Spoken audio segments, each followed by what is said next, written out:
¿Por qué continuar con el cine, digamos, con esa base sólida de mostrar las imágenes en movimiento? Sigo creyendo que, digamos, el lugar más fuerte, interesante y poderoso para posicionarse tanto artística como políticamente es el cine. ¿Existe una metodología que utilizas para plantar tu visión al actor? Yo no trabajo desde un punto de vista actoral con las personas que están interpretando en las películas. Yo nunca les cuento de qué va la película. La idea es un poco más que nada generar ciertas cosas reales con la complicidad de todo el equipo para poder capturarlas, ¿no? ¿Cómo te plantas tú a la hoja en blanco en sí mismo, digamos, en proceso de escritura? Primero que nada, prefilmo muchas cosas solo, ¿no? Y es así que yo escribo los guiones. Entonces, mis guiones parten de filmar y no de escribir. Creo que de alguna manera hacer películas es eso, ¿no? Es seguir una estrella, tu estrella, y realmente hacerla real. Hola, ¿qué tal, Kiro? Te doy la bienvenida. Muchas gracias por sacarte un poco de tu tiempo para charlar acerca de cine, ¿no? Gracias, Naim.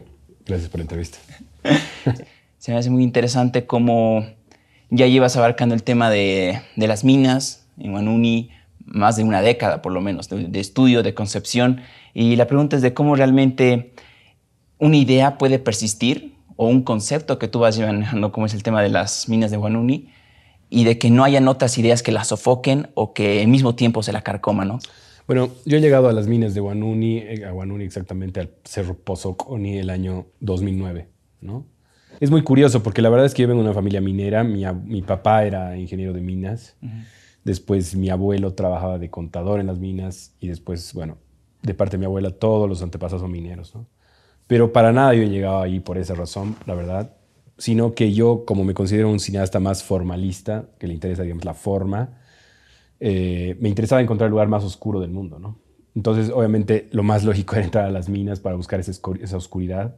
Me interesaba saber cómo construir puestas en escena y filmar dentro de la oscuridad. Y cuando he llegado a Huanuni, automáticamente para mí ha habido una conexión, ¿no? Que tiene que ver, obviamente, con ese pasado familiar, pero también con la realidad misma de la minería, de los mineros, del espacio mismo como lugar físico.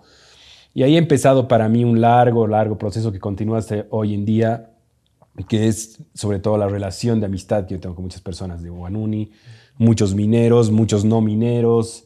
Tengo una relación de amistad bastante larga con mucha gente y eso de alguna manera es lo que sigue haciendo que yo siga filmando la misma temática desde diferentes puntos de vista. También pedidos de muchos amigos que quieren que yo cuente ciertas películas.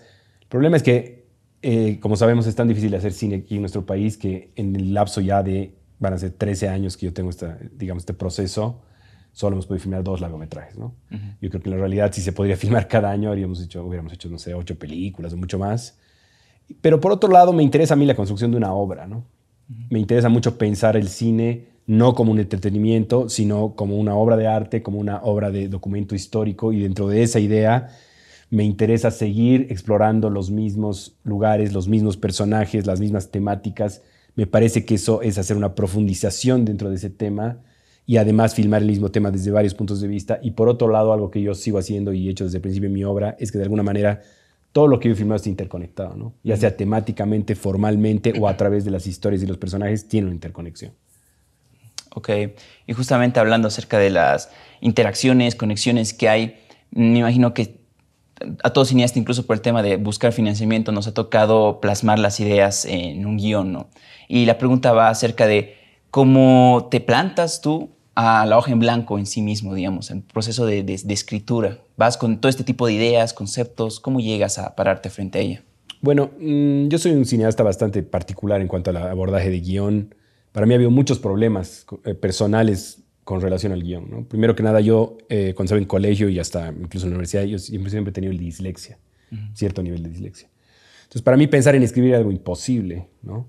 Realmente yo pensaba que jamás iba a poder escribir un guión, cosa que ahora para mí es totalmente distinta porque realmente escribo ya demasiados guiones en cada película, ¿no? O sea, el Gran Movimiento ha tenido 8 guiones distintos, no versiones, sino distintos. Ahorita la nueva película que estoy escribiendo, ya voy escribiendo, ahorita voy a empezar justo a escribir el 4.º guión. ¿Y eso por qué? Digamos, es porque para empezar, yo no creo y siempre renegaba mucho con la forma de abordaje clásica del guión, ¿no? No me interesaba mucho a mí el cine clásico, por otro lado, me interesaba siempre indagarlo más como arte, me interesaba mucho el cine moderno. Entonces, para mí todo parte de la forma y todo parte del plano, básicamente, ¿no? Yo, por ejemplo, tengo muchos planos en la película, en El Gran Movimiento, por ejemplo, que incluso han sido sueños. El plano del perro, por ejemplo, que sí, es uno de los planos más alucinantes de la película, es un sueño que yo he tenido. Y de alguna manera yo soy muy intuitivo y me dejo llevar realmente por los materiales y por la forma. Y es después que llega el guión, ¿no? Sobre todo por cómo yo trabajo con relación con los personajes. Justamente esta relación de largo plazo que yo tengo como un compromiso con mis amigos con los que yo filmo, de alguna manera va haciendo que las películas vayan tomando rumbos muy inesperados, que poco a poco yo he ido reconociendo que esta es mi metodología de trabajo, ¿no? El Gran Movimiento, por ejemplo, han habido muchos cambios que yo he tenido que hacer y reescribir el guión varias veces, no por una cuestión de que no funcionaba el guión, sino por una cuestión de que los personajes no podían hacer o no podían ser lo que yo me imaginaba, ¿no? Entonces, como yo tengo este compromiso, digamos, moral, ético y político para mí con esos personajes, no me interesaba buscar otra persona, sino acomodar la película en función a lo que ellos podían hacer, ¿no? Eso, por ejemplo, en el ejemplo de Max Eduardo Bautistucha Zara, ¿no? Él, por ejemplo, ya es 20 años atrás yo lo he conocido, es amigo de mucho tiempo para mí, es una persona bien importante en mi vida, y de alguna manera toda la construcción de esa película tenía que ver con él, ¿no? Y con cosas que nosotros hablábamos sobre la ciudad. Me interesaba mucho la representación de la ciudad de La Paz como una continuidad de tradición con las obras de arte en Bolivia. Sabemos que la representación de La Paz ha sido un pilar fundamental en la obra, digamos, artística boliviana, en muchos aspectos, ¿no? Literarios, pictóricos. Entonces, para mí era muy coherente el Max con relación a la ciudad y lo que él me contaba, y un tipo que transita entre los límites de la sociedad y también está como en un ermitaño allá afuera, un poco lo que es él también de alguna forma, pero al final las historias han ido dando vuelta de manera azarosa y yo he tenido que asumir eso varias veces y volver a escribir todo de nuevo, ¿no? Entonces, para mí el proceso de guión es un proceso que yo asumo como mutable, como cambiante. No tengo yo problema en tirar un guión completamente a la basura y volver a empezar de cero, porque me he dado cuenta que esa es la forma en la que yo puedo encontrar las películas que quiero hacer. Pero por otro lado, con el tiempo, digamos, y la experiencia que yo tengo de escritura y habiendo estudiado, me ha interesado mucho a mí romper con todo, pero estudiar a profundidad las reglas, ¿no? Y he leído un montón de manuales de guión y he leído mucho narratología y me interesa muchísimo a mí tener muy dominada ahora esa parte, porque sabemos que es la única forma de conseguir fondos, ¿no? Entonces, a la hora, digamos, de plantearse un proyecto y mandarlo a un concurso, digamos, lastimosamente uno no puede hacer lo que le da la gana, sino más bien tiene que realmente dar muy claramente a entender la historia que se quiere contar y cómo se la quiere contar, ¿no? Exactamente. A grandes rasgos yo lo veo como un estilo de disciplina la que tienes que abarcar, incluso por parte propia, ¿no? Y es justamente la siguiente pregunta de ¿cuánto peso tiene o el rol que juega la disciplina para ti en sacar un proyecto adelante? Bueno, creo que hacer cine es súper complicado, es súper difícil y solamente está hecho para gente muy obsesiva, para empezar, ¿no? Creo que lo que yo he encontrado, digamos, a lo largo de mi carrera, de muchos realizadores que he conocido, realizadoras, gente, todos coinciden en eso, ¿no? Son personas que realmente pueden estar años con una misma idea, que no sueltan esa idea, que realmente la van a llevar de A a Z. Todos sabemos que el proceso cinematográfico además tiene muchos momentos y cada momento es completamente distinto, ¿no? Sobre todo para las personas que están haciendo la creación como tal. Hay momentos de mucha soledad que tienen que ser así, hay momentos de mucha introspección para encontrar realmente qué película quieres hacer. Con los años, por ejemplo, yo me he dado cuenta que lo más complejo es justamente eso, ¿no? Encontrar realmente qué es lo que queremos contar y de qué manera la queremos contar es lo más difícil de la primera etapa, que es el desarrollo, ¿no? Y luego viene el rodaje, que implica, digamos, tener otro tipo de facultades que tienen que ver con la gente, con sociabilidad, con liderazgo. Entonces, todo el tiempo se presentan problemas, todo el tiempo se presentan, digamos, dudas, todo el tiempo se presentan cosas que tú no esperas. Entonces, solamente una persona que es no solo disciplinada, sino muy obsesiva con lo que quiere hacer, yo creo que logra sacar un largometraje adelante, ¿no? De principio a fin, básicamente. Y luego nos encontramos lastimosamente con una parte que casi nadie piensa, que es la distribución y la comercialización de las películas, ¿no? Cosa que en nuestro país es casi nula. Entonces, muchas veces yo creo que gente se esfuerza muchísimo en hacer todo este proceso de muchos años y se encuentra con que nadie, absolutamente nadie, ve su película, ¿no? Entonces, creo que en ese sentido, yo siempre he dicho esto, ¿no? Un poco hacer cine es un poco para locos, sobre todo aquí en Bolivia. Pero por otro lado está bueno la locura. Yo creo que es importante porque ahí es donde se generan nuevas ideas, hay utopías, hay cosas importantes para regenerar tal vez un poco la idea de ideología que está completamente perdida ahí en nuestros días, ¿no? Ya no existe. ¿Tú te sientes o en algún momento has sentido que te has vuelto un profesional del cine? ¿Existe sobre todo ese sentimiento? ¿Tú lo has marcado en algún momento de toda tu trayectoria? Para mí totalmente existe una total profesionalización del cine. Es más, nosotros actualmente los y las que queremos hacer cine tenemos que entender que ahora nosotros estamos en la época de la profesionalización absoluta de lo que es la imagen en movimiento, ¿no? Antes había muchas frases, por ejemplo, Herzog, por ejemplo, dice mucho que él no cree en las escuelas de cine, ¿no? Cree que no hay que estudiar cine, que más bien hay que vivir y que uno filma nomás. En cambio, yo creo que en nuestras épocas hay una sobresaturación de imagen tal, hay una crisis tal en la imagen de movimiento, que es necesario más bien una mayor profesionalización, tanto técnica como del lenguaje, ¿no? Ahora, esa pregunta es importante porque una cosa que yo encontré en mi formación justamente ha sido esa, ¿no? Yo había estudiado primero, bueno, he hecho un pequeño curso en la ECA, cuando, digamos, estaba empezando la universidad, porque yo también estudio sociología, solo que no terminé la carrera. Después estudié en la fábrica un año y en ese momento yo me preguntaba mucho, o sea, sentía que había algo que no se estaba estudiando en nuestro país, ¿no? Sentía que había una obsesión muy grande de todos por ser muy buenos en la técnica, cosa que cada vez además es más simple con las nuevas cámaras, ¿no es cierto? La tecnología facilita la técnica, el tamaño facilita la técnica, tanto de cámaras como de sonido. Entonces ya no tenemos los problemas que habían antes, ¿no? Que suena mal, que el Nagra, que era mucho más complejo en verdad, y que las máquinas que llegaban a Bolivia eran muy rústicas. Ahora ya no tenemos ese problema. Entonces, cuando yo he estudiado en Argentina, yo estudié en la Universidad del Cine, me he dado cuenta que la falencia más grande en nuestro país en cuanto a audiovisual es el estudio, la falta del estudio del lenguaje cinematográfico, ¿no es cierto? Que es justamente cómo se construye todo lo que está detrás o delante de las cámaras. En la realidad, las cámaras simplemente son como un medio para llegar a lo que se construye realmente, que es la imagen en movimiento como una cosa abstracta finalmente, ¿no? Entonces, cómo conjugar todo eso es a través del lenguaje cinematográfico y su estudio, justamente la narratología audiovisual. Todos esos elementos que a mí me interesa y sigo estudiando mucho, para mí son fundamentales para poder realmente ser un profesional del cine, ¿no? En la actualidad, nosotros podríamos decir que el lenguaje de la imagen en movimiento ya no es exclusivamente perteneciente al cine, digamos, ¿no? Y abarcando ese tema, digamos, ¿cómo es que tú te planteas actualmente? ¿Cuáles son los retos que te propones? ¿Y por qué continuar con el cine, digamos, como esa base sólida de mostrar las imágenes en movimiento? Es una gran pregunta porque justamente en esta crisis de imágenes en movimiento no solamente ha perdido un valor muy grande la imagen en sí, como film, como película, como historia, como imaginario social, sino también que se ha ampliado nuestra profesión a niveles insospechados, ¿no? Todavía no hay un estudio tan grande con lo que es, con relación a lo que es el filmmaker, por ejemplo, que es una profesión bien validada ya, no en nuestro país todavía, pero afuera, que tiene que ver con mover redes, con hacer videos a influencers, con ayudar a los youtubers, con hacer streaming. Todo eso, digamos, es lo más nuevo del lenguaje audiovisual y está pues ahorita en un momento de descubrimiento de alguna manera en el mundo, ¿no? Todavía no se está estudiando en profundidad todo eso, pero a mí me interesa seguir con el cine porque yo soy realmente un militante del cine como lenguaje y como obra independiente justamente a los demás medios, ¿no es cierto?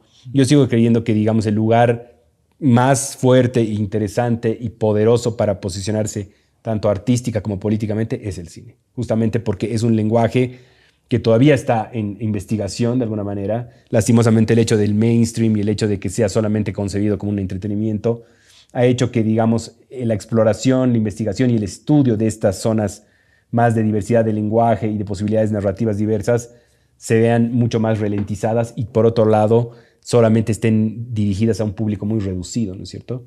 Pero a mí me interesa todavía seguir pensando en el lugar político del cine. A mí me interesa seguir pensando en la construcción de nuevos pensamientos a través del cine y la imagen de movimiento. Y pienso que el cine como tal es el lugar para mí más importante para seguir generando eso, ¿no?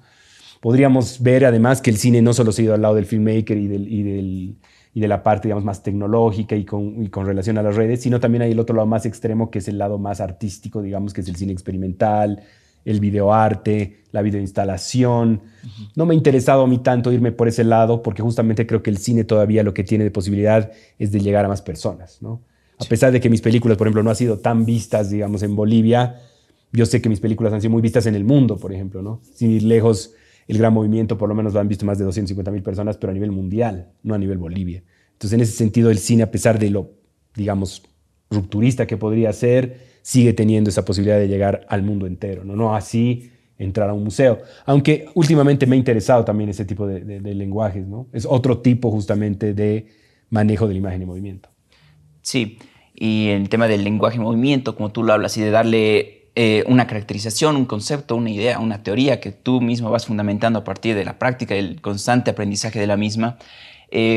Básicamente una película es eso, una construcción de una idea que a partir de diferentes disciplinas como el sonido, el montaje y la fotografía dejan relucir al final ese potencial máximo. Y mi pregunta es de en qué momento tú adhieres más de todas estas disciplinas esa estilización que caracteriza a tu cine. Bueno, eso se trata básicamente de la construcción de un estilo, ¿no? Sí. La construcción de una forma que para mí obviamente está muy ligada a la idea de cine de autor, básicamente, ¿no? Y creo que el estilo además tiene mucho que ver en mi caso con esa experimentación formal, en donde yo estoy muy seguro que la única posibilidad ahorita de plantarse contra justamente la saturación de las imágenes es a través de la forma. Y cuando digo a través de la forma, digo en encontrar nuevas formas de contar historias, básicamente, ¿no? Hay marcas de estilo que yo de alguna manera estoy tratando de construir que tienen que ver, por ejemplo, con la utilización de la oscuridad o la utilización del zoom, pero esas son cosas que se han ido construyendo incluso desde mis cortometrajes, ¿no? Cada uno de esos dispositivos formales tienen que ver con diferentes cuestiones. Por ejemplo, la oscuridad en su momento ha tenido que ver obviamente con la mina, con la vivencia de los mineros, pero hoy en día incluso me interesa hablar de la oscuridad porque la oscuridad, posicionarse en la oscuridad dentro de lo que es lo audiovisual, ya es ser un reaccionario de alguna manera, ¿no? Si conocemos, por ejemplo, los modos de distribución, cómo se mueven las plataformas de streaming, por ejemplo, una película como Viejo Calavera, imposible que entre un streaming simplemente por el hecho de que es oscuro, ¿no? Incluso hay tiempos delimitados en el mercado que te dicen, bueno, solamente puedes usar cierto tiempo de oscuridad porque si no la película es invendible, ¿no? Entonces hay todos esos conceptos que atan al lenguaje audiovisual siempre con el entretenimiento y el mercado. Entonces a mí me interesa todo el tiempo de romper eso y más bien plantear formas de discurso audiovisual que tienen que ver más con el pensamiento. Me interesa más a mí que el público no se enajene, justamente no me interesa que la gente se olvide de sus vidas viendo mis películas, ¿no? Entonces, todos los dispositivos formales que voy utilizando van en ese lugar. Me interesa la duración, me interesan los formatos, me interesa el zoom de diferentes maneras, porque lo mismo, ¿no? El zoom ha sido vetado por muchos años del cine audiovisual, incluso ha sido visto como algo ridículo, como algo, digamos, de mala calidad, entonces me ha interesado usar el zoom, ¿no? O sea, me interesa a mí, digamos, ir en contra para encontrar nuevas formas de utilización de esos instrumentos. Y en el caso del gran movimiento, por ejemplo, me ha servido mucho para construir la ciudad como un tercer personaje. Y abarcando el tema de los personajes, que es algo que tú nuevamente lo mencionabas desde la etapa del proceso del guión, siempre has tenido un enfoque en los personajes, ¿no? Pero me gusta adentrarnos más en el tema de la dirección o lo que es ya la misma puesta en escena. ¿Cómo es, y para preguntarte a ti, ¿no? Si existe una metodología que utilizas para plantar tu visión al actor, del actor al personaje? Por un lado hay una cuestión muy importante para mí y además por lo que yo creo que, digamos, yo hago cine de autor y yo soy el autor de esas películas, es por el hecho de que yo, primero que nada, prefilmo muchas cosas solo, ¿no? Y es así que yo escribo los guiones. Entonces mis guiones parten de filmar y no de escribir. Yo hago muchas investigaciones de espaciales o de los personajes y entonces ahí empiezo a encontrar escenas y luego las empiezo a escribir y luego empiezo a entender que esa escena puede tener cierta significación en la película total. O a veces incluso no encuentro la significación y termina tomando una cierta significación en el montaje, como en el caso del Perro Blanco, ¿no? Yo desde el principio quería filmar eso, he tratado de dar un sentido más claro, después se ha dado vueltas, después finalmente se ha filmado en el rodaje y al final ha quedado como algo bastante extraño en la película que para mí le da todo un sentido, digamos, místico al personaje de Max, ¿no? O por otro lado, hay cosas muy claras. Por otro lado, yo soy una persona obsesiva y además soy un cineasta que tiene mucho que ver con la fotografía. Yo también he estudiado, digamos, fotografía. Yo primero en la universidad estudié fotografía y después me especialicé en sonido. O sea, me ha interesado a mí ver esos dos lados técnicos. Entonces, mi cine tiene mucho que ver con la puesta en escena, pero además una puesta en escena muy cinematográfica, ¿no es cierto? Me interesan a mí mucho las escenas que tienen que ver con que la foto misma y la puesta misma y los movimientos de cámara sean los que te cuenten la película, más que el guión en sí mismo como narración, ¿no es cierto? Por un lado.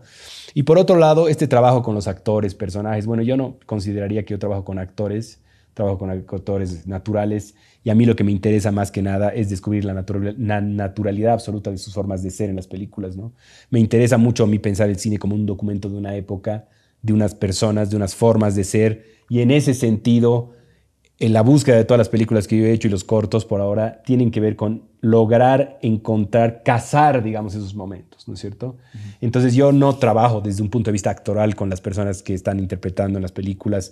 Yo nunca les cuento de qué va la película, nunca les digo de qué va la escena. Y en la realidad la idea es un poco más que nada generar ciertas cosas reales con la complicidad de todo el equipo para poder capturarlas, ¿no? Entonces en ese sentido no podemos decir que son tomados como actores profesionales, jamás.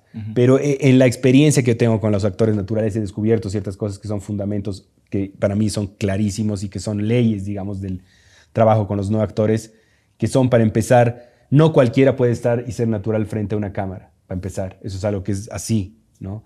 Y no sé de qué depende, pero es verdad que realmente son pocos los que pueden sin ningún problema no mirar a la cámara, por ejemplo, o no estar nerviosos, no cambiar, ¿no? Entonces yo desde que he descubierto eso busco estas personas. Por eso me interesa mucho a mí, por ejemplo, trabajar con Julio César Ticona constantemente, porque para mí de las personas que he filmado ha sido una persona que realmente me ha demostrado que tiene un talento realmente innato para estar frente a la cámara y para también volverse actor, transformarse en eso, ¿no? Porque para mí hay un proceso que tiene que ver con diferentes pasos para volverse actor de cine. Y el primer paso es justamente ser natural, ser uno mismo frente a las cámaras. Después ya uno puede empezar a estudiar técnicas para poder hacer evocaciones, porque la actuación para cine sobre todo tiene que ver con eso, ¿no es cierto? No tiene que ver con actuar, interpretar, ser otro, sino tiene que ver con la resonancia de cuestiones que van al cuerpo y entonces uno las evoca dentro de uno mismo y logra traerlas ahorita, de aquí a la hora y hacerlas reales. Ahí es donde se confunde, digamos, mucho en el cine nacional lo que es la actuación para cine, ¿no? No se trata de una impostación, ¿no? Se trata de que en esa evocación de verdad yo lloro, de verdad yo estoy triste y de verdad soy yo. Por eso muchas veces los actores de Hollywood son ellos mismos en la realidad, ¿no?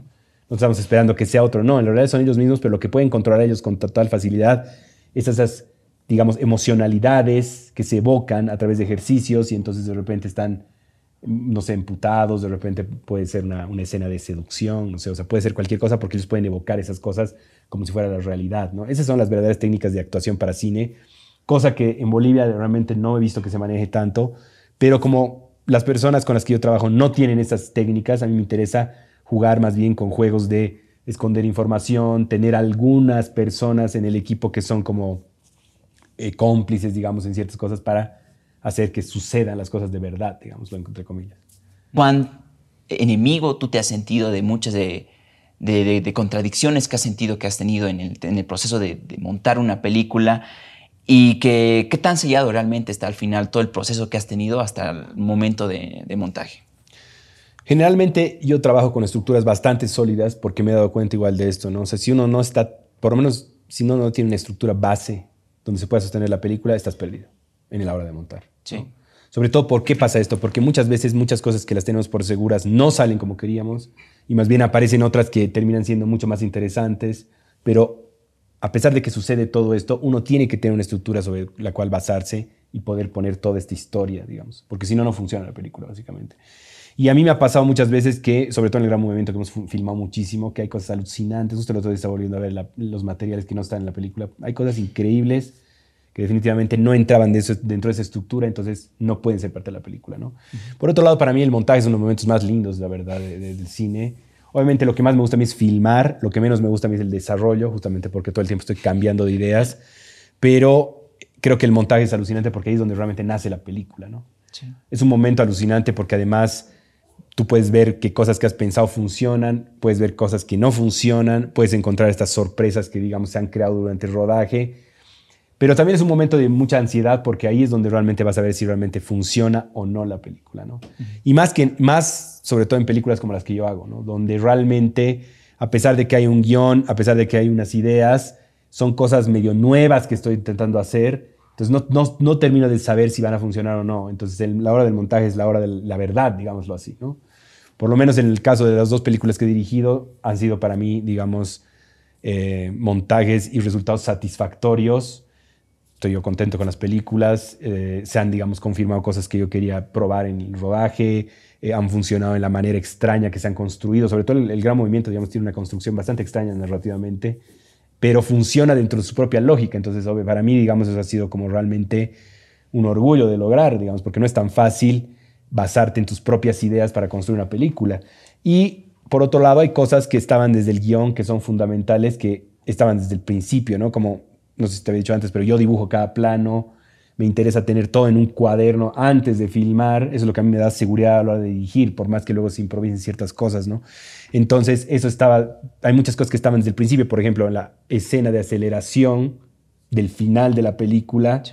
Eso estaba desde el guión, pero por ejemplo estaba al principio de la película, ¿no? Había toda una introducción de lo que era la ciudad, aceleraba todo y empezábamos la película. Entonces, son piezas que de alguna manera estaban siempre planeadas así, pero que al final el montaje se han encontrado de una forma con un sentido mucho mayor, ¿no? Porque al final termina representando en la película El Gran Movimiento la curación de la enfermedad de Elder, toda esa aceleración y toda esa sinfonía de la ciudad del final de la película, que en el planteamiento del principio, en el guión, estaba como una introducción a la ciudad, digamos, ¿no? Entonces, hay cosas que sí cambian de sentido, pero la base misma de cada escena, digamos, las bases de ciertas ideas, estaban desde el principio. Exactamente, y en un proceso de montaje, como tú dices, puedes encontrar nuevas formas de contar algo que tú estabas planeando en el momento del rodaje, desde la idea del guión. Y me parece muy interesante la pregunta de qué tanto influye la intuición para ti sobre la teoría cinematográfica. Creo que tenemos que tener la intuición y la teoría muy presentes siempre, ¿no? Pero la verdad es que dirigir una película es como ir a la guerra para mí un poco, ¿no? O sea, no sabes con lo que te vas a encontrar y el papel, el rol del director es pesado en el sentido de que tú tienes que tomar la decisión final siempre, ¿no? Y siempre van a haber un montón de posibilidades de decisión, siempre van a haber muchas opiniones en el equipo de lo que deberías o no decidir, entonces al final el que tiene la palabra final es la persona que está dirigiendo. Eso es algo que a mí me gusta, pero que también te pone en un lugar de tensión absoluto, ¿no? Porque al final el resultado de las cosas tal cual son como son, para bien o para mal, son las decisiones del director al final de cuentas, ¿no? Incluso hay muchos que yo he visto, además, sobre todo en rodajes de estudiantes, ¿no? Alguien va a dirigir, tiene una idea, empiezan a cuestionarle la idea, empiezan a decirle, ¿por qué mejor no haces esto? ¿Por qué no mejor filmas esto? Entonces, cuando empieza a titubear el director o la directora, cuando empieza a no saber si esa decisión que él pensaba estaba bien y mejor tal vez es lo que le dice el fotógrafo, no sé qué, ahí es cuando cae todo, ¿no? Entonces, para mí es fundamental tener esto de intuición y tener esta seguridad en que lo que tú vas a decidir es lo correcto para el proyecto, ¿no? Y siempre es mucho más difícil proyectos, digamos, que tienen que ver con un cine más moderno o experimental o en búsqueda de nuevos lenguajes, porque justamente no estamos basándonos en lugares seguros, ¿no? Por eso la industria solo quiere trabajar con el género, justamente, ¿no? Porque el género son los lugares seguros del cine donde la comedia tiene ciertas reglas y si tenemos un buen guión de comedia y tenemos buenos actores, lo más probable es que eso funcione positivamente, ¿no? En cambio, cuando nos lanzamos a explorar, es mucho más azaroso lo que pueda funcionar o no. Y eso nos lleva a cuestiones que me han pasado a mí, digamos, en El Gran Movimiento y en Viejo Calavera, que son cosas que uno prueba y no funcionan para nada. Y después, por otro lado, yo siempre estoy a favor, digamos, de hacer retomas, por ejemplo, ¿no? Porque justamente sé que hay cositas que han quedado más o menos y es mejor pulirlas para que las cosas queden mucho más claras. Sobre todo en películas como las que yo dirijo, donde de entrada la experiencia que se ofrece es algo nuevo, digámoslo entre comillas, ¿no? ¿Tú crees que el concepto que tú tienes de la película es lo mismo que lo que la película requiere? Con relación a lo trabajo con los otros en el equipo, ¿no? Por eso yo creo que es muy importante tener un equipo sólido y gente de confianza. Por eso yo trabajo con las mismas personas, sobre todo con Pablo Paniagua, por ejemplo, porque él le gusta el trabajo que yo quiero hacer. Él es un fotógrafo más que es buenísimo técnicamente. Para mí es el mejor de Bolivia. Y por otro lado, él nunca ha intentado hacer sus ideas a través de las películas que yo estoy planteando o de las ideas que yo estoy planteando, ¿no? Él siempre me plantea trabajar sobre lo que yo le digo que quiero hacer. Y para mí eso es un buen técnico, un buen fotógrafo, igual en sonido, qué sé yo. En Viejo Calavera, en Gran Movimiento he tenido justamente esta experiencia, ¿no? En cuestiones de, por ejemplo, querer romper las reglas de lo que es el cine en ciertas cosas y llegar a pelearme, no en el rodaje, sino en la postproducción. Yo tenía igual mi equipo de postproducción de sonido con los que yo siempre he trabajado, que son gente de Argentina. Yo además vengo de esta formación, he trabajado mucho como postproducción de sonido, que conozco bien cómo funciona. Y en el Gran Movimiento se han hecho rupturas bien grandes con relación sobre todo al uso del subwoofer y al uso de que el sonido a veces da vueltas así en la sala, digamos, ¿no? La ciudad siempre está presente. Hay diálogos en el subwoofer, qué sé yo. Entonces yo quería hacer eso desde el principio, pero eso supuestamente en todas las reglas de la postproducción de sonido no se hace. ¿Por qué? Porque te dicen que automáticamente cuando tú haces eso la gente deja de atender a la pantalla, digamos. Pero a mí me interesaba hacer eso, ¿no? Entonces Yo estaba haciendo esta postproducción en Buenos Aires y un día ya que había tirado casi un montón de cosas ahí atrás, los tipos que estaban haciendo la postproducción conmigo se han parado así, se han cruzado de brazos y me han dicho, no te vamos a seguir adelante. Y yo, ¿pero por qué? No, es que tú estás cagando la película, me han dicho, ¿no? Y yo les digo, pero eso es lo que yo quiero hacer, yo soy el tipo que está dirigiendo la película, y quiero que sea así. Entonces he tenido una discusión bastante grande con ellos, porque ellos me decían que ya dentro de la lógica de lo que son las teorías de postproducción de sonido, yo le estaba cagando, más o menos, ¿no? Entonces, al final, digamos como que había una ruptura con esa gente a partir de ahí, y yo finalmente he hecho la postproducción de sonido de esta película en Francia, Sí. con un tipo súper famoso, que es así, con el que trabaja siempre Lucrecia Martel, no sé qué, un montón de películas, con un montón de gente famosa. Entonces el tipo lo que tenía más bien al revés era que era hacer caso totalmente a lo que diga el realizador y lograrlo, ¿no? Entonces el tipo tiene un oído increíble, por eso es famoso, y el tipo estaba alucinando con las cosas que yo quería hacer, o sea, totalmente la actitud opuesta, ¿no es cierto? Entonces para mí eso no es constructivo, sino detiene el proceso de creación. Para mí, digamos, la gente que puede estar en un equipo y que pueda enriquecer las ideas que tiene al final el director, porque al final si todos aceptamos que alguien es el director es porque aceptamos también que él va a tomar la decisión final sobre las cuestiones, ¿no? Entonces, en ese sentido también hay unas ideas base de las cuales no se puede salir si entramos en las reglas de ese juego. Si queremos cambiarle la película al tipo, entonces mejor hagamos nosotros nuestra propia película, ¿no? Pero yo también he tenido experiencia con fotógrafos nacionales, digamos, que yo he probado, así como también he probado actores, sí, donde justamente he tenido ese problema, ¿no? O sea, por ejemplo, yo había trabajado con un director de foto en unas pruebas para ver si él podía, digamos, yo también trabajar con él. ¿Y qué me ha pasado? Yo le he dicho que quería filmar ciertas cuestiones de una manera específica y cuando ya he visto lo que ha filmado era algo completamente distinto, que era bueno, pero como él no estaba pensando en el fin de todo ese material no enganchaba con nada de lo que se había hecho antes, ¿no? Entonces no tenía nada que ver y no servía para nada. Entonces yo creo que, digamos, justamente un buen equipo y una buena relación de las cabezas de equipo con el director tienen que ver con tener un gran diálogo. Sí, yo estoy abierto a la proposición de ideas del equipo totalmente, pero si están en función de lo que se quiere hacer, del resultado final, ¿no es cierto? No de ideas que no tienen nada que ver con ese universo. Actualmente, ¿qué te llama la atención? ¿En qué está enfocado, no?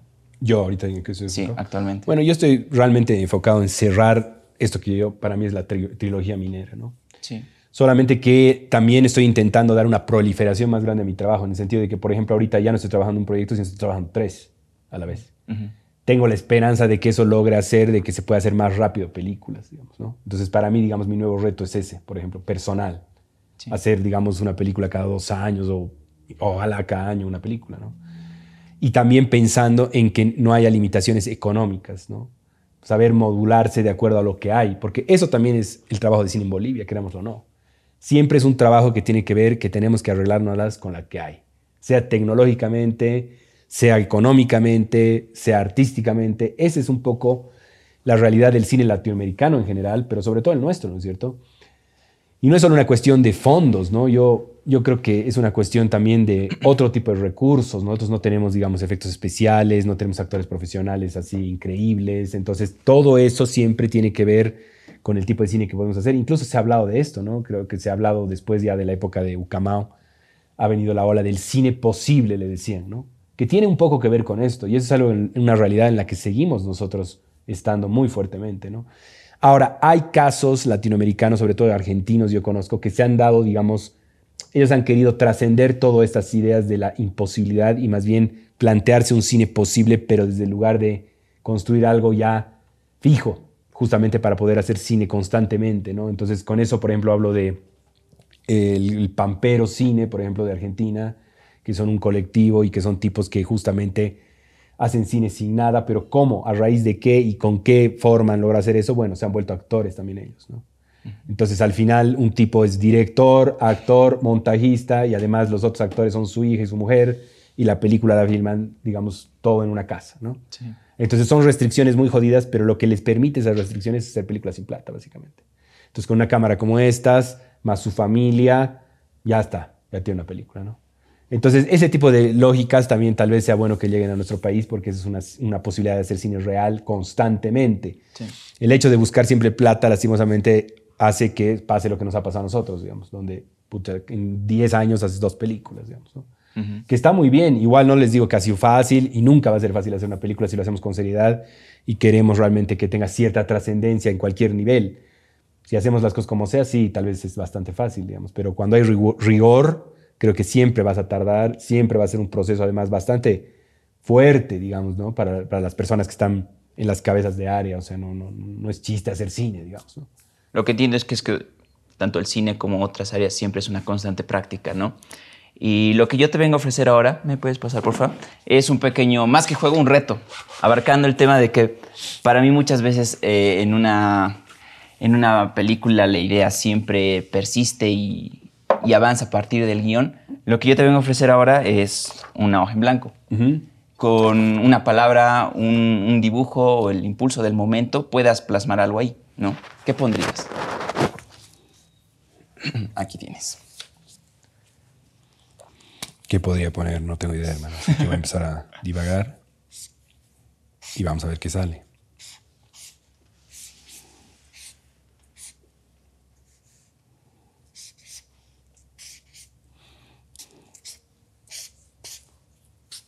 No sé qué es lo que estoy dibujando, así que va a salir algo que es una abstracción. Me ha salido un tipo de estrella, no sé por qué. A ver, ¿puedes mostrarlo a la cámara? Mira, ahí parece como una estrella con la que empiezas los créditos de El Gran Movimiento. ¿Lo ve? Bueno, y podríamos decir que es una estrella guía, ¿no? La estrella de Jesucristo, digamos. Un Illuminati. A la que hay que seguir. No, yo creo que hay una cosa, un sentido que se podría buscar de eso, que es el cine tiene que ver con esto, que es seguir una estrella, ¿no? De alguna forma, sí. Que es seguir lo que creemos hasta el fin. Y creo que eso es lo más difícil, ¿no? Y yo he visto muchísima gente que ha dejado el cine o ha sucumbido ante todas las adversidades que son hacer cine en Bolivia, sobre todo, además, en nuestro país, incluso las familias, ¿no? Yo he vivido eso, o sea, mis padres para nada creían que yo haga cine. Yo tenía muchos problemas con mi papá con relación al cine, porque obviamente, como sabemos, o sea, supuestamente no es una profesión, ¿no? O sea, supuestamente además te vas a morir de hambre, además, ¿no? Sí. Entonces, para mí ha sido muy importante como en lo personal romper con eso, demostrar a mis padres que nada que ver, pero también yo no puedo dejar de decir que en un cierto momento ya ha sido gracias a mis padres que yo me voy a Argentina, ¿no? Sí. Ellos me han dado el primer impulso cuando se han dado cuenta que no iba a hacer otra cosa que cine. Después yo me las he arreglado ahí, me he hecho becar, he trabajado, qué sé yo, pero ese primer impulso, si no hubiera sido por ellos, no hubiera podido hacerlo. Y creo que de alguna manera hacer películas es eso, ¿no? Es seguir una estrella, tu estrella, y realmente hacerla real.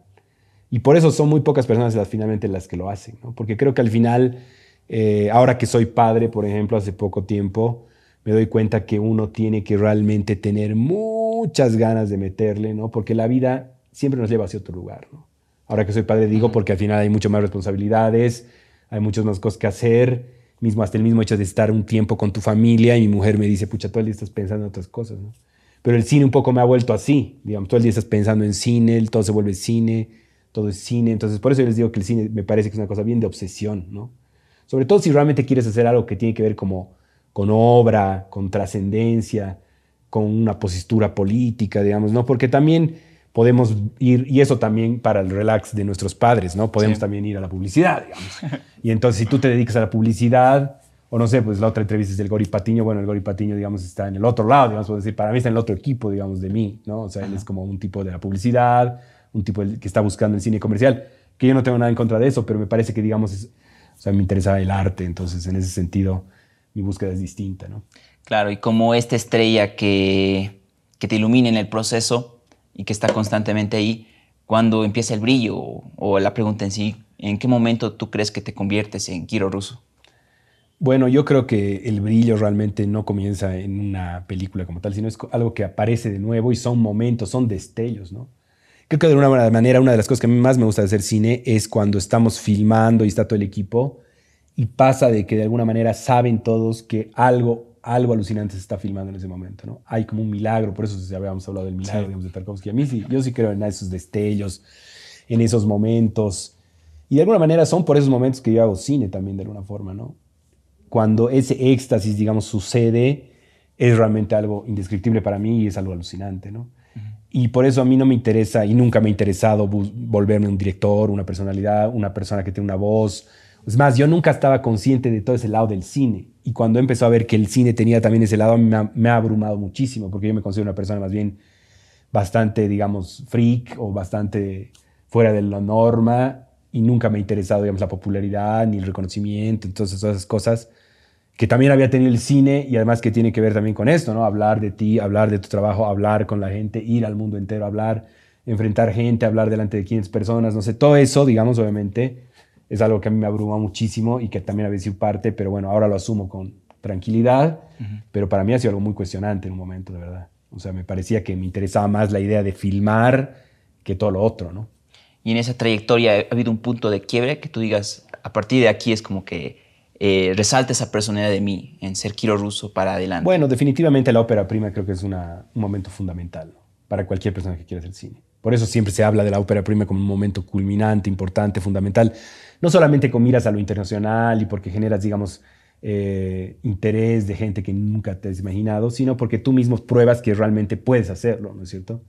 Dentro de las lógicas que tú te pongas, ya sea hacer una comedia y hacer reír a la gente, bueno, el día que estás presentando la película y todo el mundo se ríe, bueno, yo creo que es el momento culminante, ¿no?